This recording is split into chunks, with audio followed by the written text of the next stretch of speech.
Hello and welcome to the Capitol Report on NTD Television. I'm Steve Lance.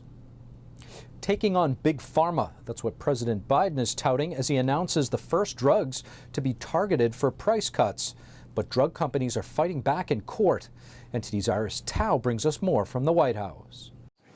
And President Biden today announced the first 10 drugs for which Medicare will be able to negotiate prices with drug companies. And Biden says it will help Americans save money on prescription drugs.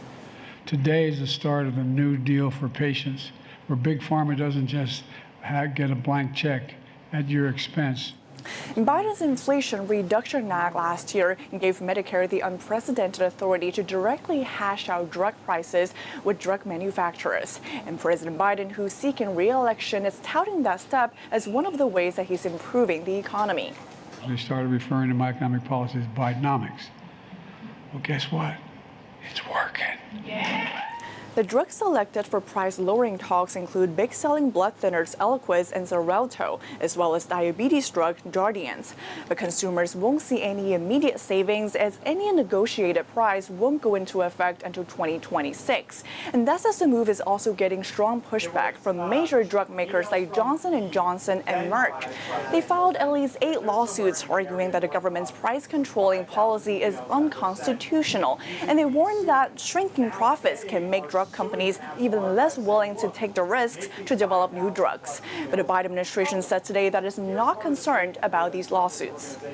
We are very confident in the law, and we should recognize there is no part of the Constitution that prohibits Medicare drug negotiations. The nonpartisan Congressional Budget Office has estimated that price negotiations will lower the number of new drugs coming to the market by 1% over the next 30 years. Reporting from the White House, Iris Tao, NTD News. The Biden 2024 campaign officially launching its campaign headquarters in Delaware. This comes months after the campaign announcement back in April. The headquarters for the re-election campaign will reportedly be in downtown Wilmington, Delaware. That's according to reports that some on Biden's team wanted the headquarters to be closer to nearby Philadelphia. That's partly because it's closer to a major airport hub. However, the president ultimately decided for his home state of Delaware. And we're still over a year away from the 2024 presidential election.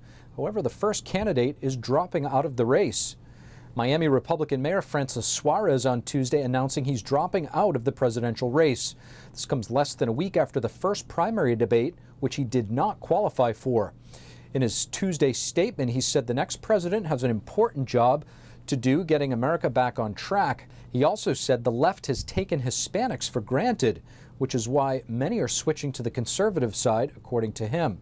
He also said the Republican Party and Hispanics share the same values: faith, family, hard work, and freedom. And the Biden administration is working to thaw relations with the CCP, this week sending the 4th U.S. official to the country to talk trade and business. NTD's Melina Wisecup has more on what the Commerce Secretary says about U.S. companies feeling hesitant to invest in China.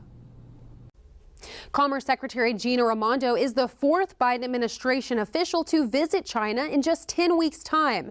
Raimondo is tasked with trying to improve trade relations with China, but there are big complexities overshadowing this relationship. And then there's the fact that both the U.S. and China are economic superpowers, both of which heavily impact the global economy. Raimondo, when meeting with Chinese officials this week, followed in the footsteps of Treasury Secretary Janet Yellen, saying that the U.S. does not intend to decouple with China. However, she did mention that U.S. companies, including Intel, Micron Tech, and others, are concerned about continuing to invest in China, citing that there are too many risks.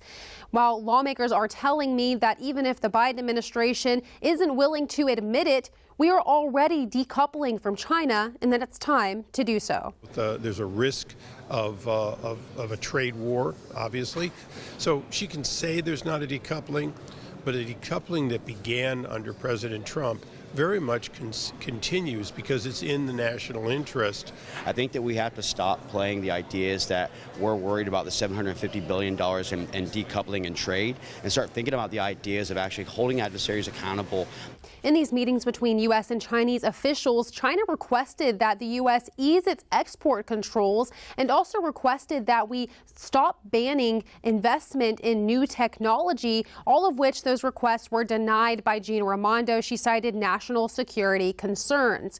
Meanwhile, some are saying that now is the time for the U.S. to stand firm and not give in, especially considering that China needs U.S. investment right now as their economy is in a state of decline. Their real estate market, for example, is through the roof, and there's so many other problems, and they certainly have a whole lot of slave labor there. To that point, the U.S. has described China's slowing economy as a risk factor, and President Biden has specifically described China's economy as a ticking time bomb.